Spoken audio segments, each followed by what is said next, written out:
أعوذ بالله من الشيطان الرجيم. بسم الله الرحمن الرحيم. الحمد لله رب العالمين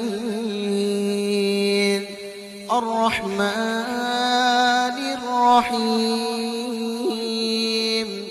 مالك يوم الدين إياك نعبد وإياك نستعين اهدنا الصراط المستقيم صراط الذين أنعمت عليهم غير المغضوب عليهم ولا الضالين.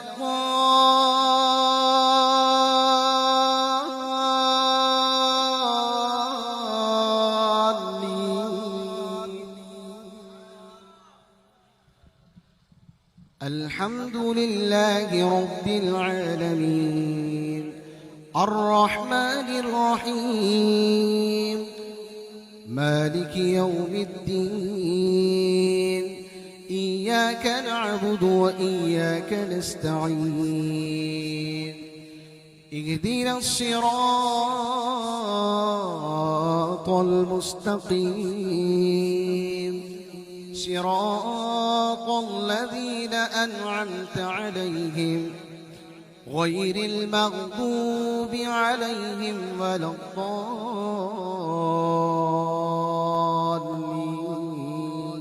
بلند آواز سے کہیں سبحان اللہ.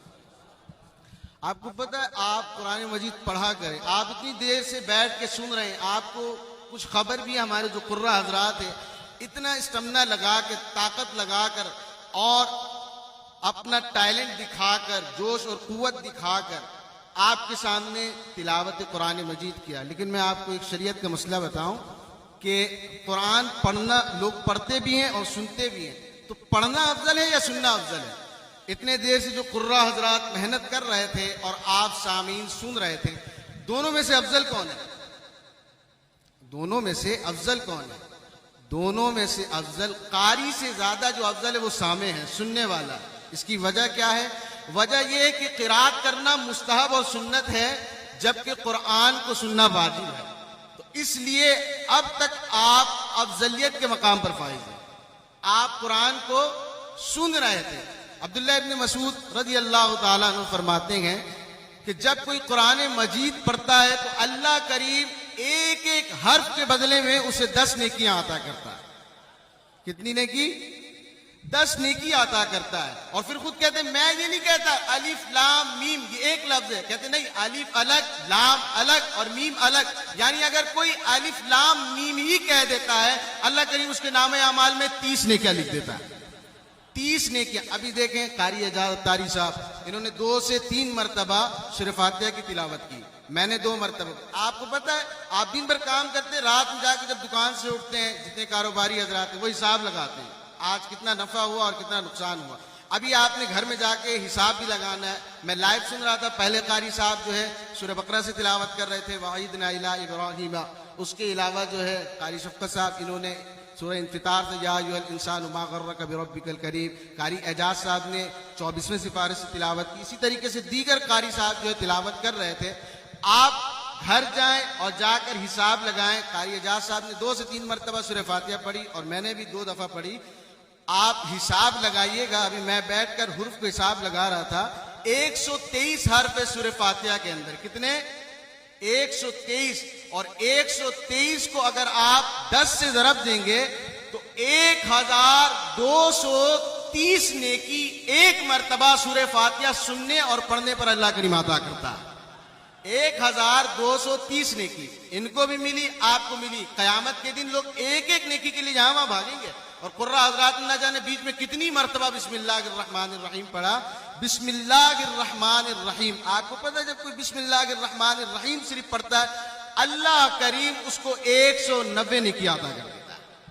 بتائیں کتنی سعادت کی بات ہے. میں نے جو آیت کریمہ آپ کے سامنے تلاوت کی ہے. ابھی دیکھیں قرآن ہمارے قاری سے فرمایا کرتے تھے الحافظ کالجاہل، یا پھر ایسا کہنے کہ جو حافظ قرآن ہوتا ہے وہ طوطے کی طرح ہوتا ہے, وہ قرآن کو رکھتا ہے. اگر قرآن کو سمجھنے لگ جائے تو امام موفق الدین بن جائے, غوث پاک کا مرید بن جائے.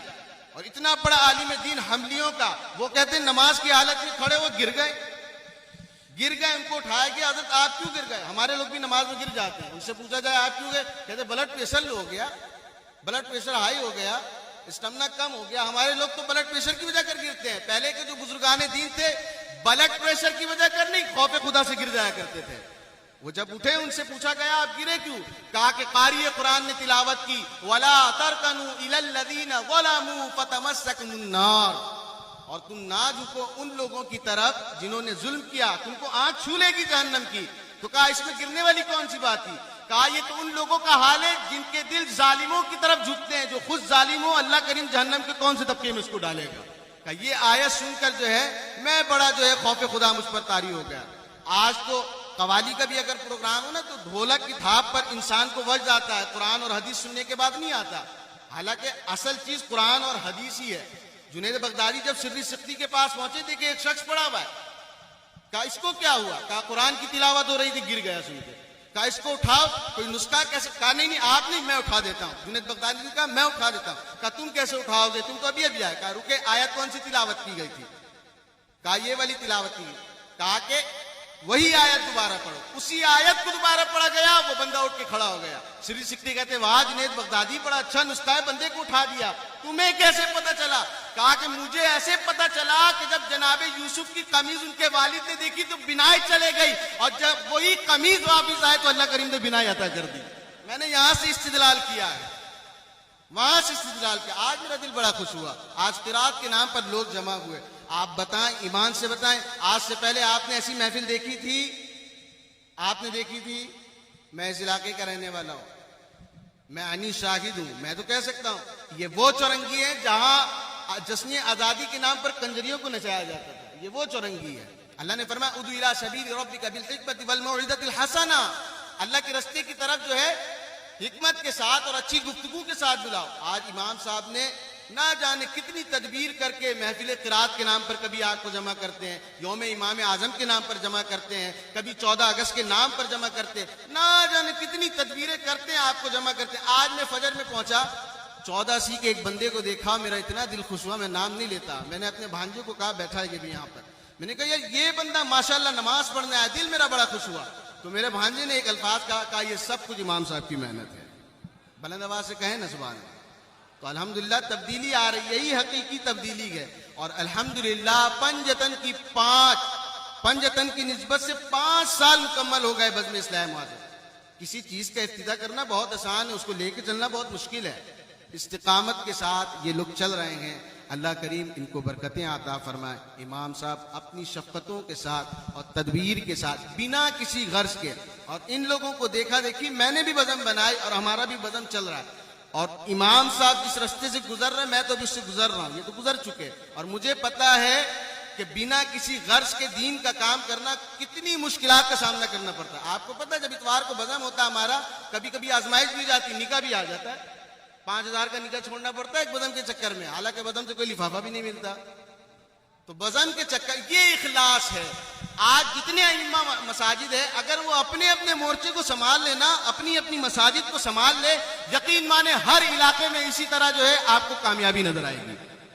امام مسجد جو ہوتا ہے وہ محلے کا سردار ہوتا ہے, وہی انقلاب لا سکتا ہے, وہی سب کچھ کر سکتا ہے. اور اس کے لیے ضروری یہ بھی ہے کہ آپ لوگ ساتھ دیں. کمیٹی کی مسجد اگر ساتھ دیتی ہے نا, جیسے یہاں پر ساتھ دیا جا رہا تو کام ہو رہا. صرف قرآن کو سننا نہیں ہے, قرآن کو سمجھنا بھی ہے. اپنے بچوں کو سیدی اعلیٰ حضرت فرماتے ہیں لڑکوں کو سورہ مائدہ کی تعلیم دو. ترجمہ پڑھا, پورا عالم نہیں بنا سکتے, سورہ مائدہ کی تعلیم دو. اور لڑکیوں کو سورہ نور کی تعلیم دو. تو میری یہ خواہش ہے, یہ بزم بنی ہے, تبلیغ کا کام ہو رہا ہو.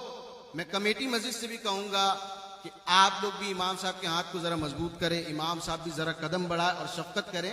اب صرف بزم سے کام نہیں چلے گا, اب آگے بڑھ کے کام کرنا ہوگا. آپ کو پتہ ہے اب میں یہ چاہتا ہوں کہ امام صاحب ایک ویلفیئر بھی بنائیں, یہ میری اپنی خواہش ہے. پتہ ہے قرآن کیا کہتا ہے؟ قرآن کہتا ہے قُلْ لَا أَسْأَلُكُمْ عَلَيْهِ أَجْرًا إِلَّا الْمَوَدَّةَ فِي الْقُرْبَى. اللہ کے نبی آپ فرما دیجئے کہ میں نے جو تبلیغ کی, دین تم تک پہنچایا, میں اس پہ کوئی اجر نہیں مانگتا, کوئی سوال نہیں کرتا الا المودۃ فی القربہ، مگر یہ کہ میری جو آل ہے ان سے محبت کرنا۔ آج آپ کو پتہ ہے وقت کہاں تک آ کے پہنچ چکا ہے، ابھی تک میرا دل پھٹ رہا ہے، میں معافی ضمیر بیان کروں تو شاید میری آنکھوں سے آنسو چھلک جائے۔ آج مغرب کے بعد ایک سید زادہ میرے کاندھوں پر اپنے آنکھوں سے آنسو گرا کر گیا۔ وہ پورا پرچہ لے کر آیا تھا، اس میں لکھا تھا کہ میں P S O petrol pump پہ کام کرتا تھا، وقت نے ساتھ نہیں دیا، پیٹرول پمپ بند ہوا، میں بے روزگار ہوا، گھر آیا تو کچھ دن کے بعد گجر نالے کے نام پر میرا گھر توڑ دیا گیا، ابھی میں بے گھر ہوں، کرائے کے گھر میں رہتا ہوں، میں ایک سید زادہ ہوں، لوگوں سے نہیں کہیے گا کہ مجھے زکوٰۃ دے، جتنا ہو سکتا ہے مجھے دے دے، ہاں اگر کسی کو میرے اوپر بھروسہ نہیں ہے تو اس سے وہ کہہ دیجئے کہ یہ NIC جو ہے وہ رکھ لے اور اس کے بدلے مجھے قرضہ دے دے۔ یہ دن دیکھنے کے لیے میں اور آپ زندہ رہ گئے تھے۔ ایک سید زادہ مسجد میں جا کر جو ہے وہ چندہ مانگے، وہ اپنا NIC جمع کروائے اور جا کر ثبوت دے کہ میں آل رسول ہوں، میں سید زادہ ہوں۔ یہ دن دیکھنے کے لیے ہم رہ گئے تھے۔ ریاست مدینہ کے دعوے دار بنی گالا مگر، آج یہ ہاؤس، آج وہ ہاؤس، اتنے بڑے بڑے ہاؤس، اتنے بڑے بڑے فارم ہاؤس بنے ہوئے، اتنے بڑے بڑے ریزیڈینسی، اتنے بڑی بڑی سینما اور نہ جانے کتنے پلاٹ ہے۔ تمہارے ذہن میں یہ باتیں نہیں آتی؟ تم نے اگر کسی سید زادے کو تجاوزات کے نام پر بے دخل بھی کیا ہے تو تمہیں چاہیے تھا کہ اب پاکستان میں جگہ کم ہے، کسی ایک جگہ پر گوٹ بنا کے تمام سید زادوں کو رکھ لیتے، جس کے نام پر پاکستان بنا، آج انہی کی اولادوں کو بے دخل کیا جا رہا ہے۔ تو اب ایسے کام نہیں چلے گا۔ ہمارے استاد ہیں علامہ طاہر غضنفر صاحب، انہوں نے بھی ویلفیئر بنائی ہے اپنی مسجد میں، اور وہ کرتے ہیں، لوگوں کا ذہن سازی کرتے ہیں، لوگ ماہانہ پیسہ دیتے ہیں اور اس پیسے سے الحمدللہ سید زادوں کے گھر پر کھانا اور راشن پہنچتا ہے۔ تو آپ لوگ بھی امام صاحب کا ساتھ دیں، کمیٹی کا ساتھ دیں، کمیٹی بھی امام صاحب کا ساتھ دیں، مقتدی بھی ساتھ دیں، مل کر کریں، اس علاقے میں بھی ایک ویلفیئر بنائیں، سید زادوں کا ساتھ دیں اور تبلیغ کے کام کو بھی جاری رکھیں۔ اللہ کریم سے دعا ہے کہ اللہ کریم بزم اصلاح معاشرہ کو اسی طرح دین و دنیا کی کامیابی عطا کرے اور ان کی محنت میں دن دگنی رات چگنی ترقی عطا کرے اور ان کو بے لوث اسی طرح دین متین کی خدمت کرنے کی توفیق عطا فرمائے، اور ہمارے امام صاحب کو اللہ کریم صحت و تندرستی والی، عافیت والی حیات خضری نصیب فرمائے۔ وآخر دعوانا ان الحمدللہ رب العالمین۔ فاجان رحمت پیلا ہوں سلام شمع بز میں ہدایت پیلا ہوں سلام شمع بز میں ہدایت پیلا۔ ہم غریبوں کے آقا پہ بے حد درود، ہم غریبوں کے آقا پہ بے حد درود، ہم فقیروں کے سرور تیلا سلام شمع بز میں ہدایت پیدا۔